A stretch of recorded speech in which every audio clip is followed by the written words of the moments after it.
Assalamualaikum warahmatullahi wabarakatuh. Perkenalkan, nama saya Teguh Tandiwaela. Di sini saya akan menjelaskan sedikit pengertian dari e-bisnis dalam aplikasi pemasaran berbasis website. Yang pertama, kita akan membahas e-commerce dan e-bisnis. E-commerce adalah segala jenis transaksi jual dan beli produk, jasa dan informasi yang dilakukan secara elektronik dengan mengandalkan jaringan internet. Sedangkan e-bisnis adalah segala aktivitas bisnis melalui media internet sebagai medium komunikasi dan transaksi. Sederhananya, e-bisnis memiliki unsur-unsur yang sama dengan bisnis pada umumnya. Hanya saja segala aktivitas bisnis dilakukan memanfaatkan basis internet.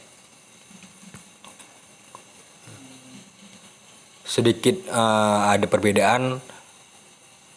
Yang pertama, e-bisnis memiliki skop atau cangkupan yang lebih luas bila dibandingkan dengan e-commerce, meliputi modal, sumber daya manusia, segala proses pemasaran jasa dan produk hingga setiap risiko yang muncul di dalamnya setelah pembelian barang maupun jasa.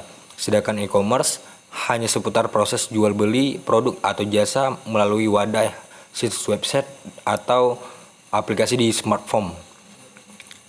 Yang kedua, apabila lingkup e-commerce hanya sebatas media transaksi jual secara online, maka lingkup e-bisnis memiliki peran edukasi kepada pelanggan agar lebih memahami manfaat dari produk ataupun jasa yang didapat dari sebuah transaksi online. Yang ketiga, kita akan membahas e-commerce. E-commerce dapat dikatakan satu potongan kecil dari e-bisnis yang berfokus pada terlaksananya jual beli secara online. Yang keempat, sistem e-commerce cenderung pada analisis performa jual beli yang diatur dalam periode tertentu. Sedangkan e-bisnis memiliki sistem yang menyasar setiap bagian dari hulu hingga hilir sebuah bisnis. E-commerce berorientasi pada transaksi pengolahan uang yang melibatkan pertukaran uang dengan barang. Sedangkan e-bisnis berorientasi pada kepentingan jangka waktu yang panjang yang bersifat abstrak. Kesimpulan dari yang kita ambil dari e-commerce dan bisnis, e-bisnis lebih luas dalam lingkup atau e-commerce hanya merupakan satu aspek atau satu bagian dari e-bisnis. E-commerce hanya mencakup transaksi bisnis setiap pembeli atau penjual barang dan jasa melalui internet. E-commerce pada prinsipnya melibatkan perdagangan uang, sedangkan dalam e-bisnis transaksi uang tidak diperlukan. E-bisnis melibatkan pemasaran, perancangan produk, evaluasi layanan konsumen. Yang kedua, kita akan membahas arsitektur aplikasi e-bisnis. Di dalam menerapkan konsep e-bisnis, peran aplikasi sangatlah penting. Beragamnya kebutuhan untuk melayani pelanggan memaksa perusahaan untuk membeli dan mengembangkan berbagai aplikasi bisnis maupun teknis. Sehubungan dengan hal tersebut, memiliki arsitektur aplikasi e-bisnis yang handal akan sangat menentukan kinerja perusahaan dalam menghasilkan produk dan jasa yang dapat memuaskan pelanggan. Arsitektur e-bisnis adalah gambaran bentuk atau model yang baru yang terpusat dalam hal untuk mewujudkan fungsi proses pada e-bisnis. Dalam membangun arsitektur e-bisnis, maka dibagi fungsi proses persilangan yang terinteraksi untuk kebutuhan banyak perusahaan. Jadi arsitektur e-bisnis di sini berhubungan dengan bentuk desain yang ada di dalam e-bisnis. Dan ada 5 bentuk desain dalam e-bisnis, di antaranya yaitu yang pertama, cross functional business unit atau disebut dengan persilangan unit fungsi bisnis, di mana cross functional business unit ini untuk tujuan organisasi pada bentuk produksi yang dapat dipercaya konsisten. Yang kedua, the strategic business unit atau disebut strategi bisnis unit. Di sini perusahaan mengalami perpindahan ke bentuk dua konsentrasi pada pelayanan pelanggan dengan proses end-to-end. Sebagai contoh, kemahiran membuat order dan pemenuhan. Yang ketiga, the integrated enterprise atau disebut dengan integrasi perusahaan. Dalam hal ini, perusahaan fokus pada 3 bentuk edukasi atau reduksi biaya atau efisiensi internal. Arah tujuannya yaitu ke arah tanggapan yang tinggi dari pelanggan, mengungkit ke arah kecepatan driver dengan produk kualitas yang tinggi dan pelayanan dengan total biaya pengantaran yang rendah. Yang keempat, the extended enterprise, peningkatan perusahaan dengan melakukan sebuah multi enterprise supply chains atau disebut dengan rantai multi supply perusahaan dengan berbagai infrastruktur informasi menentukan integrasi rantai supply lebih efektif, outsourcing dan solusi service untuk kebutuhan internal maupun eksternal pemakai. Tujuannya adalah meningkatkan penghasilan, di mana beberapa perusahaan menyelesaikan dengan pengukuran produk pelanggan atau pelayanan dan penambahan nilai informasi.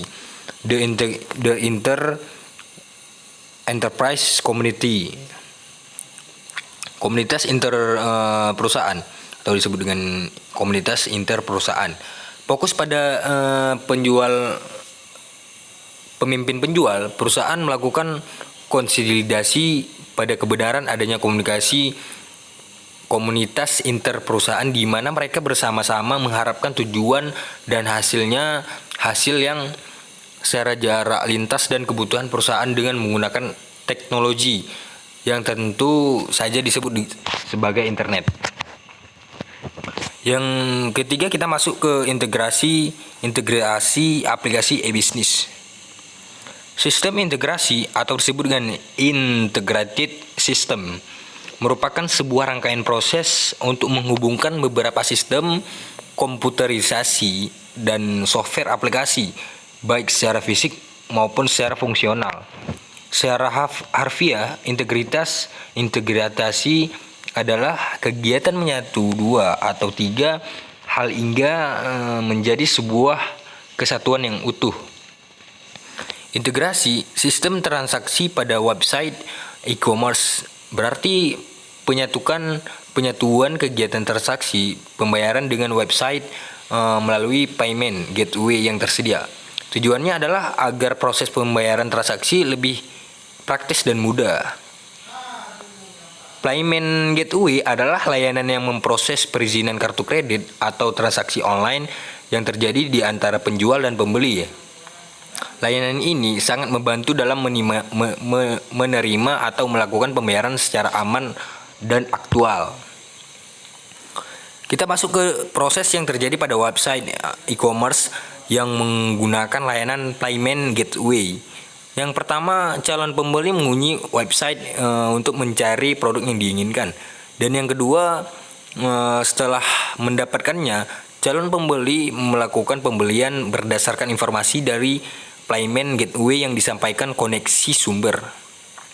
Ketiga, payment gateway melanjutkan informasi tersebut ke payment processor bank yang digunakan.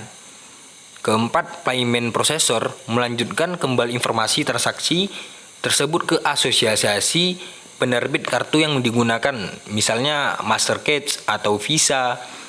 Kelima, bank yang mendapatkan permintaan tersebut akan mengirimkan balasan kepada prosesor melalui kode khusus. Bank juga akan memberikan konfirmasi jika transaksi tersebut berhasil atau gagal. Selanjutnya, payment processor mengirimkan pesan transaksi berhasil atau gagal kepada payment gateway. Kemudian dilanjutkan ke website e-commerce dan pemegang kartu. Oke, baik. Kita masuk ke yang terakhir, aturan dalam e-bisnis. Terdapat 7 aturan e-bisnis pada bisnis, yaitu komunikasi. Yang pertama, komunikasi. Yang disebut dengan komunikasi adalah adanya fasilitas atau media yang memungkinkan terjadinya pertukaran informasi, layanan, transaksi elektronik, dan perpindahan barang dari penjual ke pembeli. Dan yang kedua, komersial perdagangan atau disebut dengan perdagangan. Sistem komersial yang disyaratkan pada bisnis e-bisnis adalah adanya sistem untuk melakukan transaksi online, mulai dari promosi barang, pemesanan barang, pembayaran barang, dan pengiriman barang. Pembeli barang memesan barang tidak memerlukan melihat barang secara langsung, tetapi melalui gambar atau spesifikasi yang tercantum dalam website.